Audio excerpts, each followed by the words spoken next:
Bismillahirrahmanirrahim. Assalamualaikum warahmatullahi wabarakatuh. Innal hamdalillah nahmaduhu wa nasta'inuhu wa nastaghfiruh wa na'udzu billahi min syururi anfusina wa min sayyiati a'malina. May yahdihillahu fala mudhillalah wa may yudlil fala hadiyalah. Asyhadu an la ilaha illallah wahdahu la syarikalah wa asyhadu anna Muhammadan abduhu wa rasuluhu la nabiyya ba'dah. Amma ba'd. Jamaah Maghrib Masjid Alumni IPB yang dimuliakan Allah Subhanahu wa taala. Alhamdulillah, pada malam yang berbahagia ini insyaallah kita akan membahas satu topik terkait dengan menutupi aib kaum muslim.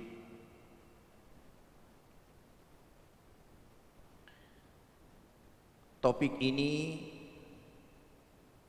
menjadi terasa sangat penting ketika kita berada dalam satu era informasi yang sedemikian sangat maju, ditambah lagi dengan sedemikian masifnya masyarakat menggunakan media sosial, sehingga kita akan menemukan betapa ajaran Islam merupakan ajaran yang sangat paripurna dan sangat menjunjung tinggi kemuliaan diri manusia. Di dalam surah An-Nur ayat 19 Allah Subhanahu wa taala berfirman, innal ladzina yuhibbuna an tasi'al fahishatu fil ladzina amanu lahum adzabun alimun fid dunya wal akhirah. Sesungguhnya orang-orang yang menginginkan agar suatu perbuatan keji tersebar di kalangan orang-orang beriman, bagi mereka azab yang pedih di dunia dan di akhirat. Apa yang dimaksudkan dengan al-fahishah dalam ayat ini? Para ulama mufassirin memberikan penjelasan bahwa al-fahishah itu adalah tuduhan,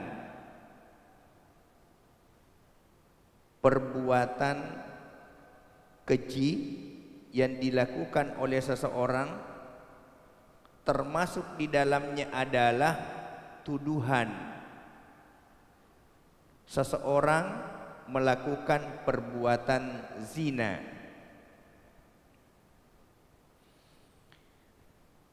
Lahum adzabun alim,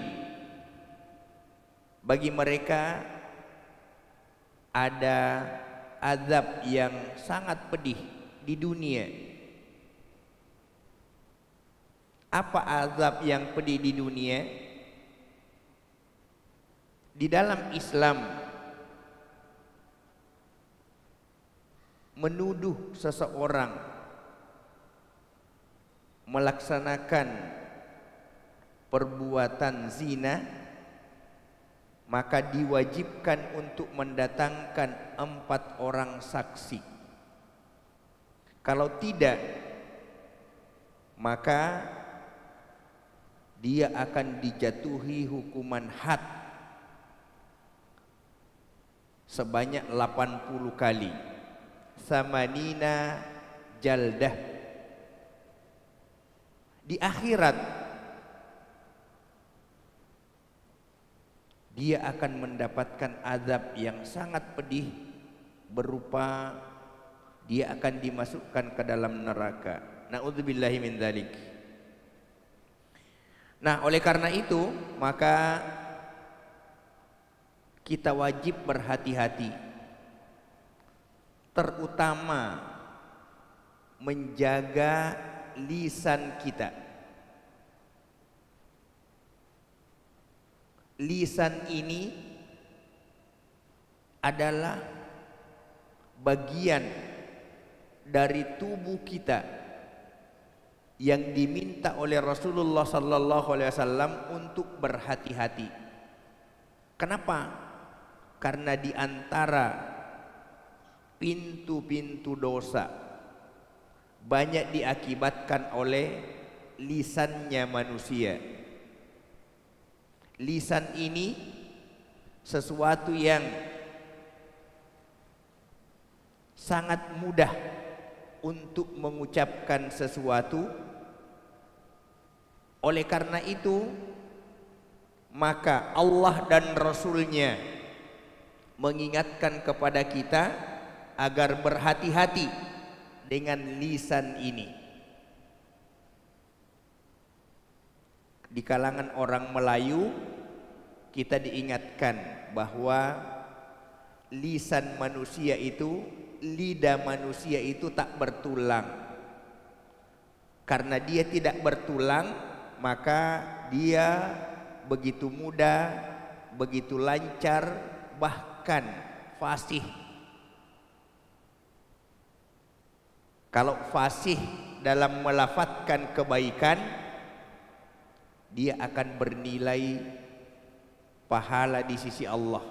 Tapi kalau fasihnya itu dalam hal membuka, mengumbar dan menyebarluaskan aib, maka disinilah lidah ini menjadi pintu di mana akan menuai banyak dosa.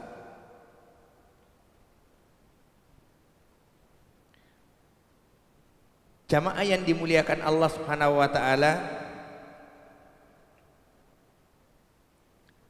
hari ini yang namanya membuka aib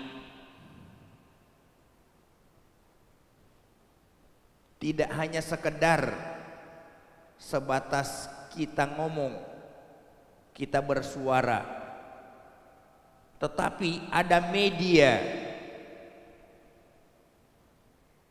yang sangat dekat dengan kita, bahkan hampir-hampir tidak lepas dari genggaman tangan kita, yang itu sangat memudahkan untuk kita bisa membuka aib kaum muslim yang akibatnya itu akan berdampak buruk baik terhadap orang yang kita buka aibnya ataupun terhadap diri kita sendiri dan masyarakat secara luas. Kita sering mendengar sekarang ini dengan adanya berita-berita hoax atau hoak, termasuk di dalamnya berita-berita bohong. Itu adalah bagian dari perkara yang dilarang oleh Allah dan Rasul-Nya untuk kita sebarluaskan. Rasulullah sallallahu alaihi wasallam bersabda, An Abi Hurairah radhiyallahu anhu anin Nabi sallallahu alaihi wasallam qol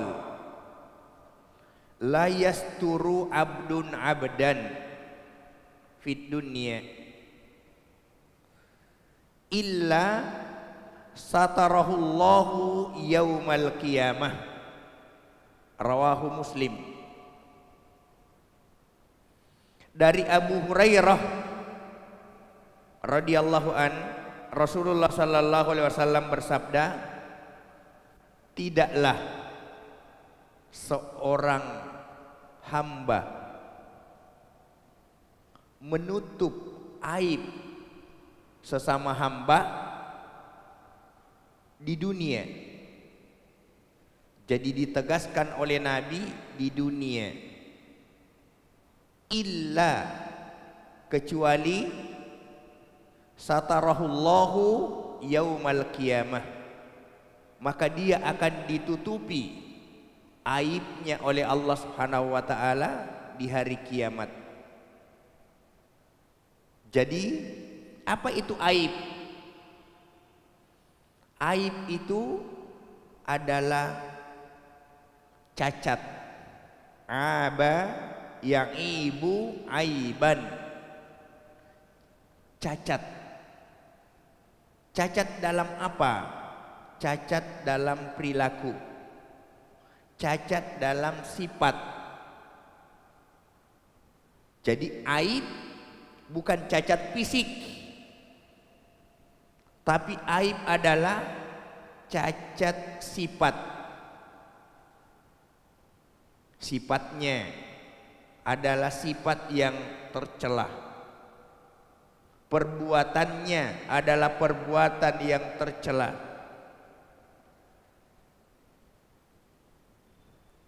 Nah, ketika ada perbuatan tercela yang dilakukan oleh seorang muslim saudara kita, maka sikap sebagai seorang muslim yang baik adalah tidak membuka, tidak menyebarkan aib saudaranya tadi, hatta pada orang yang ada paling dekat dengannya. Ini kadang-kadang kita harus saum, kita harus imsak. La taqul, jangan mengatakan sesuatu yang aib dari saudara kita sesama muslim. Rasul mengingatkan, man satara,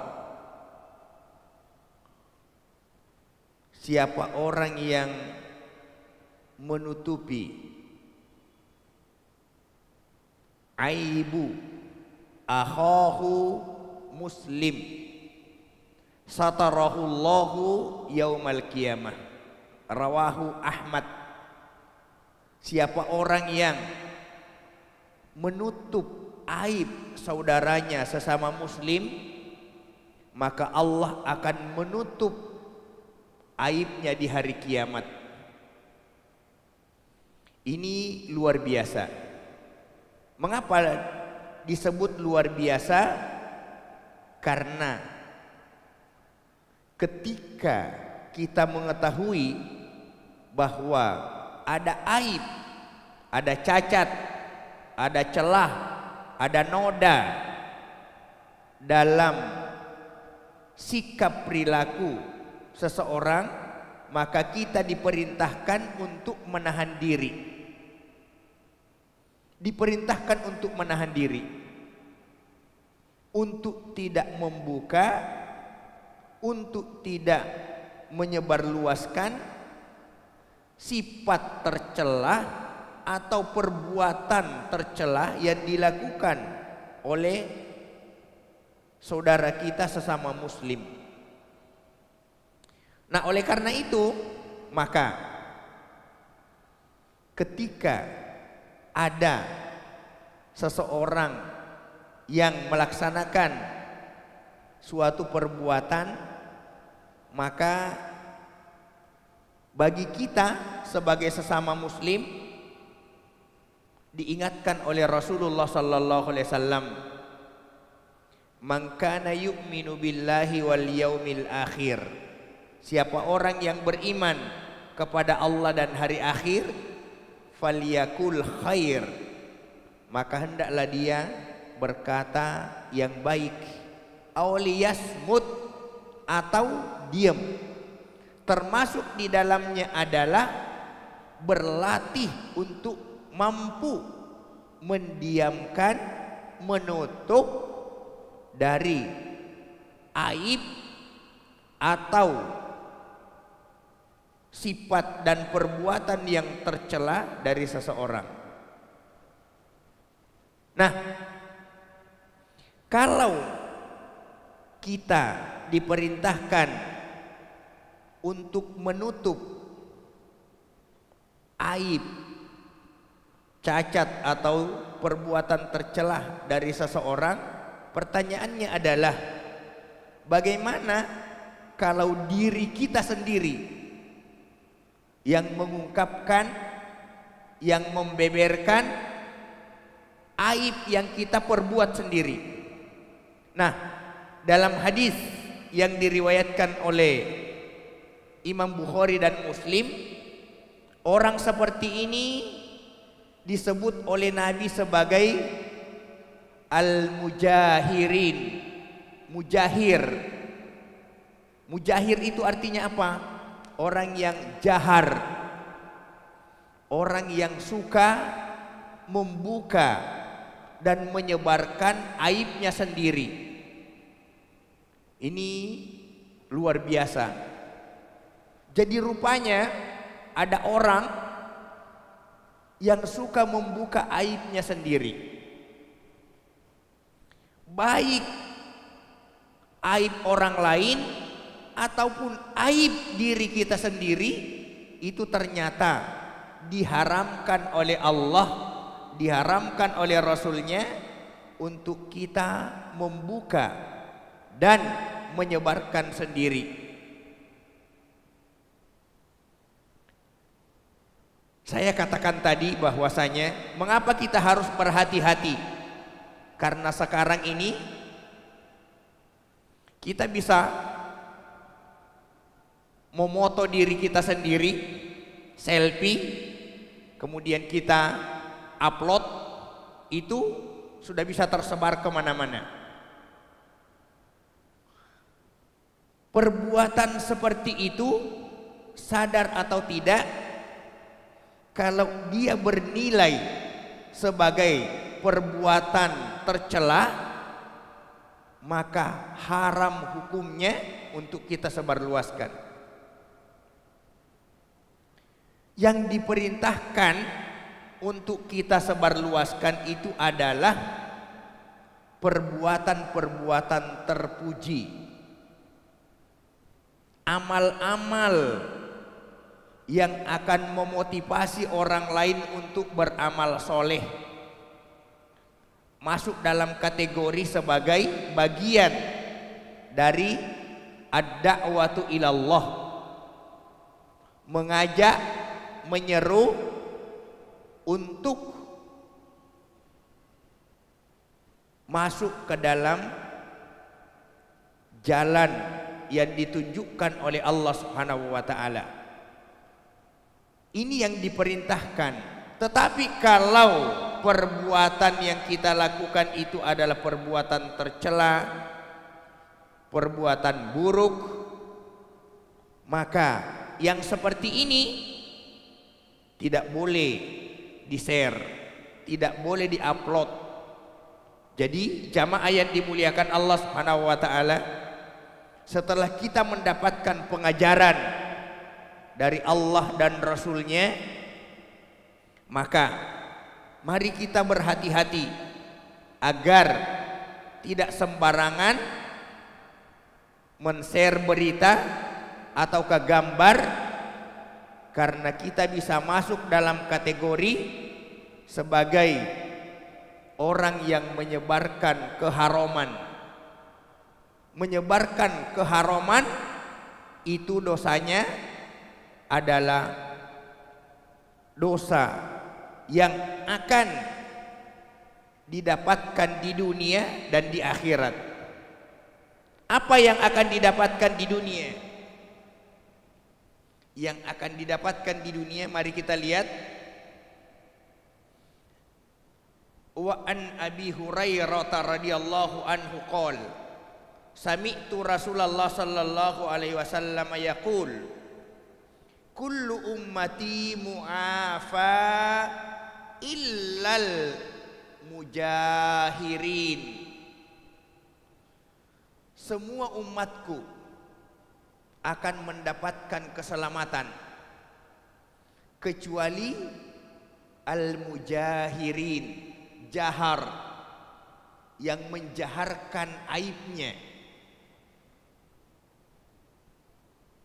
menjaharkan aibnya.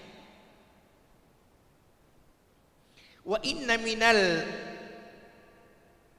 mujahirin, sesungguhnya di antara orang-orang yang menjaharkan aibnya itu adalah ayya'mala rajula billaili amalan, yaitu seseorang yang di malam hari dia melakukan suatu perbuatan tercela, perbuatan aib. Maaf, sebutlah misalnya di malam hari dia melakukan perbuatan haram. Mungkin wallahu a'lam, sebagai contoh saja,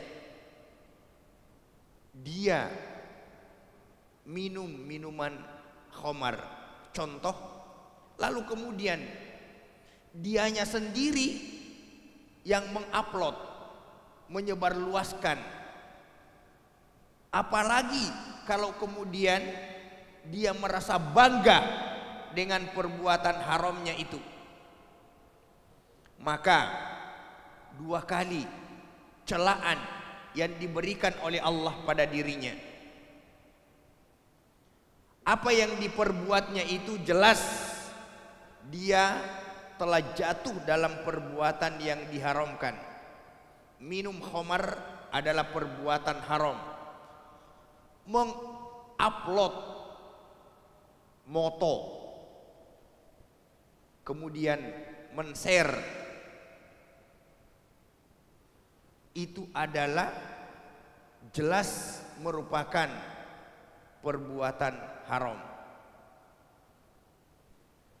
Atau ada orang yang merasa bangga ketika mereka mengganggu perempuan, lalu kemudian dia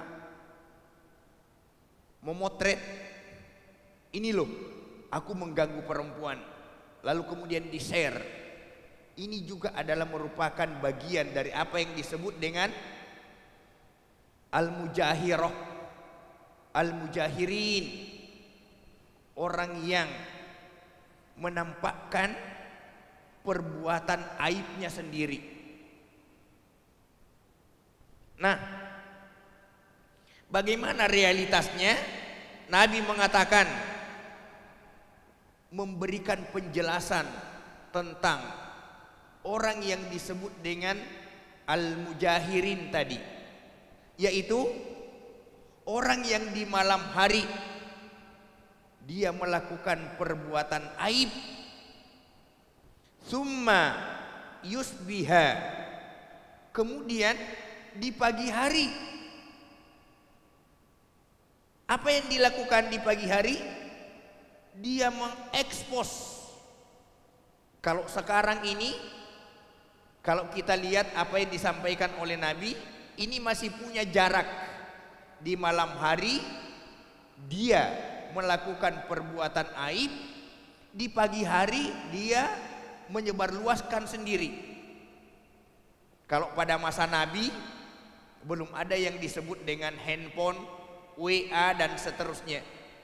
Jadi memungkinkan kalau sekarang ini, hari ini kita melakukan sesuatu, hari ini juga atau malam ini juga kita bisa ekspos kemana-mana.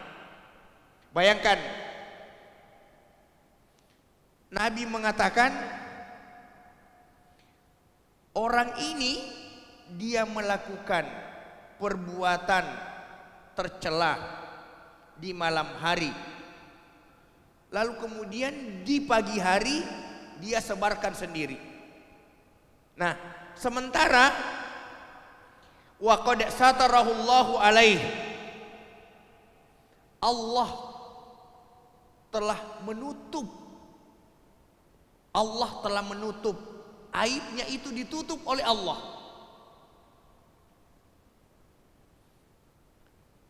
Nah, fayaqul, tetapi ya fulan, orang ini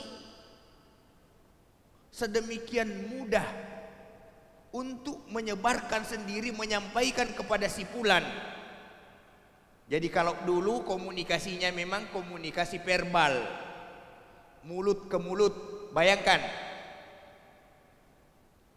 jadi orang ini malam hari dia berbuat perbuatan tercela, aib, perbuatan haram.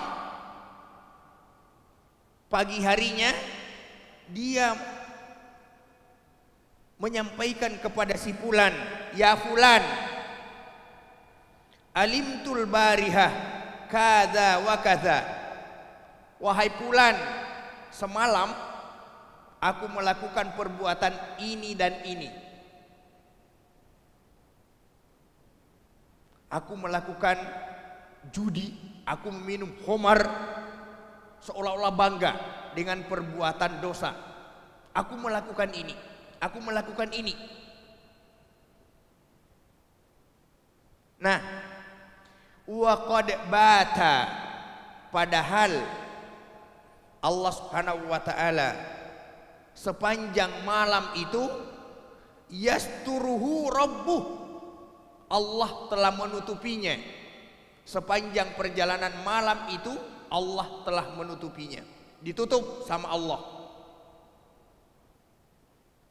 Wa yusbihu yaksifu sitrallah alaih, tetapi di pagi hari orang ini sendiri yang membuka apa yang telah ditutup oleh Allah Subhanahu wa taala.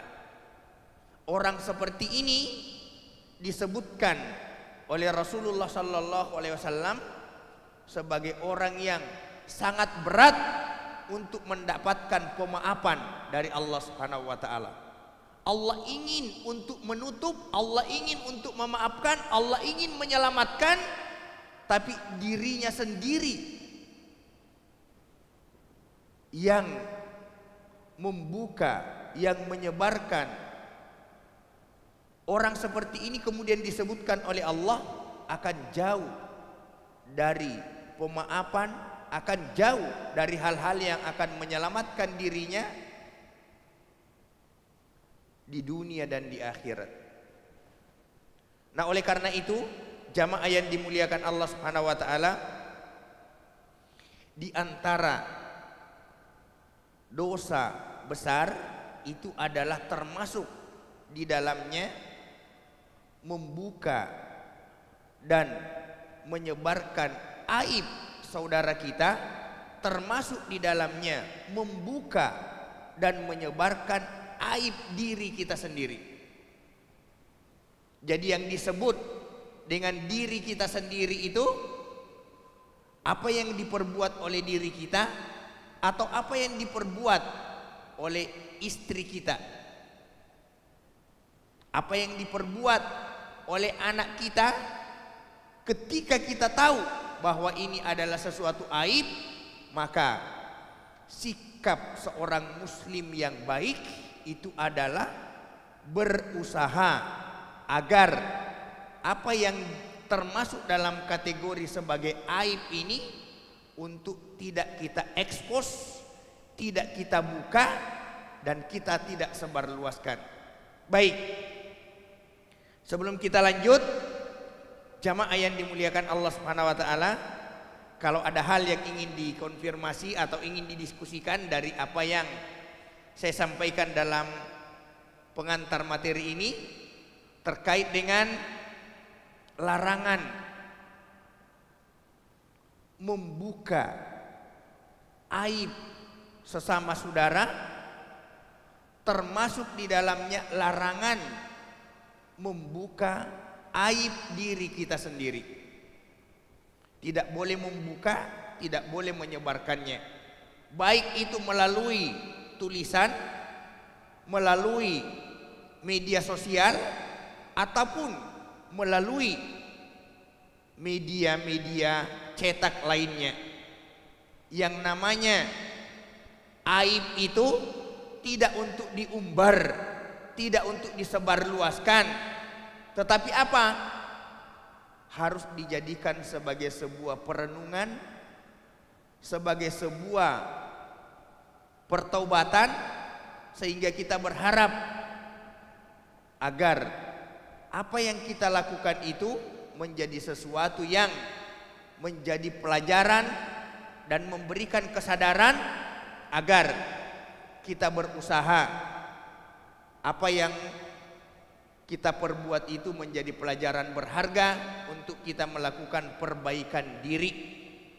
Hari ini kita berharap agar kita menjadikan hari-hari yang telah berlalu itu sebagai sebuah evaluasi sekaligus pembelajaran berharga. Baik, saya kira itu. Mangga kepada jamaah sekalian, kalau ada hal yang ingin disampaikan atau mungkin ada hal yang ingin didiskusikan, diberikan waktu, diberikan kesempatan. Mangga, Pak.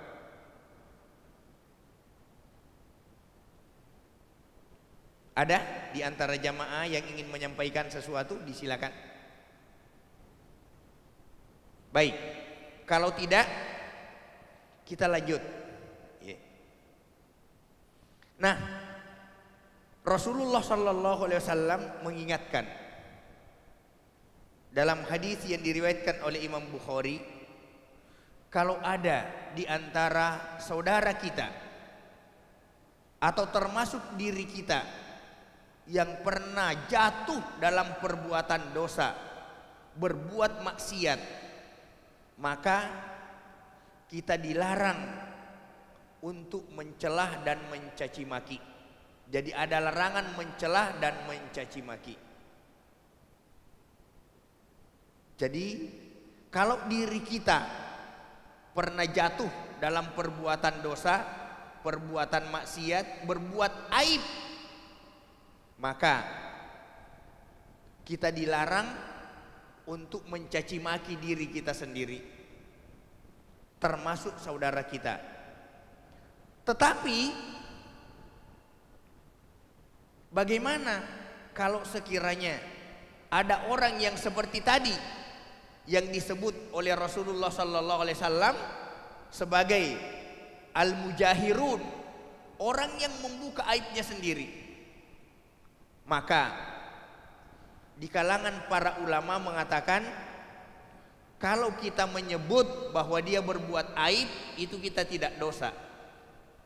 Kalau sekiranya orang ini dia menyampaikan saya berbuat begini, dan kita mengatakan bahwa si fulan berbuat begini, para ulama mengatakan bahwa itu tidak masuk dalam sebuah kategori dosa.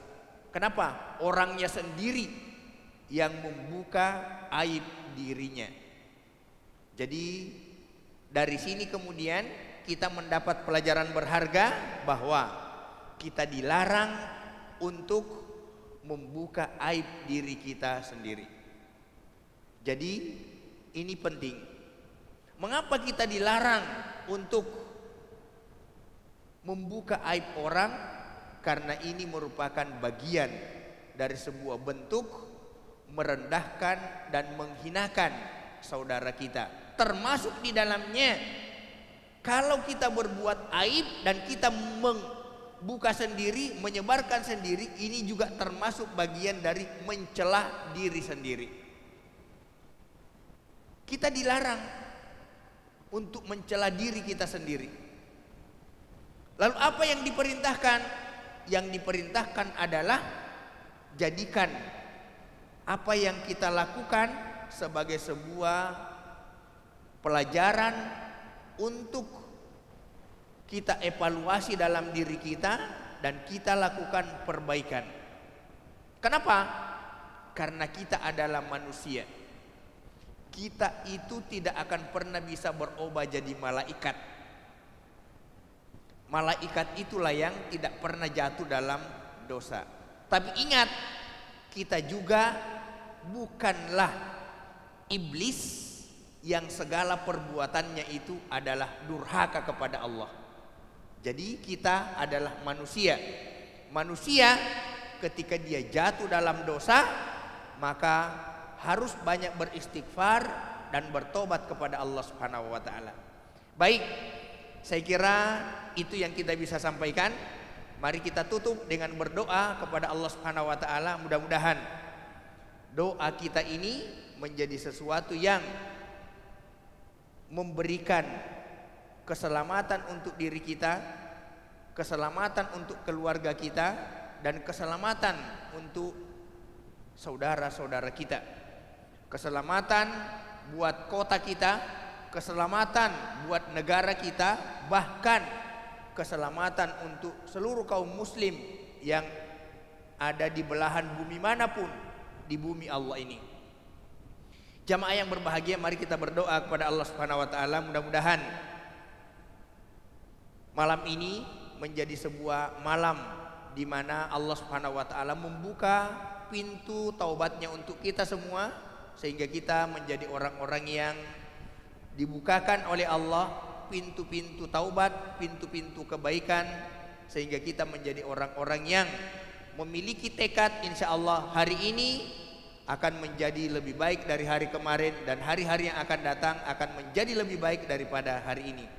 Bismillahirrahmanirrahim. Allahumma inna nas'alukal afiyata fid dunya wal akhirah. Ya Allah, berikanlah kepada kami keselamatan di dunia dan di akhirat. Allahumma inna nas'alukal afwa wal afiyah. Ya Allah, berikan kepada kami pemaafan atas segala dosa dan kesalahan kami. Wal afiyah, berikan kepada kami keselamatan fi dinina wa dunyana wa ahlina wa amwalina. Ya Allah, berikan keselamatan kepada kami di dalam agama kami, di dalam kehidupan dunia kami, dalam keluarga kami, dan dalam harta benda yang Engkau titipkan kepada kami. Allahumma astur auratina. Ya Allah, tutuplah segala aib, tutuplah segala hal yang tidak layak diketahui oleh orang. Wa amin ra'atina, dan tenteramkanlah ya Allah hidup kami, jauhkanlah kami dari berbagai macam penyakit, berbagai macam bala bencana yang akan menimpa diri kami. Ya Allah, jadikanlah hidup kami yang singkat ini menjadi sebuah ladang amal yang kami dapat pergunakan dalam rangka menghadapi hari-hari yang akan datang, menghadapi hari esok, menghadapi alam akhirat yang kami di dalamnya akan hidup kekal abadi. Rabbana atina fid dunya hasanah wa fil akhirati hasanah wa qina adzaban nar. Ya Allah, selamatkanlah kami dalam perjalanan hidup kami. Jadikanlah dunia ini menjadi tempat yang indah dan penuh dengan kebaikan bagi kami. Wa fil akhirati hasanah, jadikanlah alam akhirat sebagai tempat yang penuh dengan kebaikan berupa sorga yang Engkau janjikan kepada kami. Rabbana atina fid dunya hasanah wa fil akhirati hasanah wa qina adzabannar. Jauhkanlah kami Allah dari azab neraka yang kami tidak akan pernah mampu untuk bertahan, kami tidak akan pernah mampu untuk menerima sedemikian berat siksa yang Engkau janjikan kepada orang-orang yang berdosa. Olehnya itu ya Allah, Rabbana ighfir lana wa li ikhwanina wa li asatidina wa li jami'il muslimina wal muslimat wal mu'minina wal mu'minat innaka antas sami'ul alim innaka antal ghafurur rahim. Wa sallallahu ala nabiyyina Muhammadin sallallahu alaihi wasallam wa ala alihi wa sahbihi wa baraka wasallam. Alhamdulillahi rabbil alamin. Al-afu minkum. Assalamualaikum warahmatullahi wabarakatuh.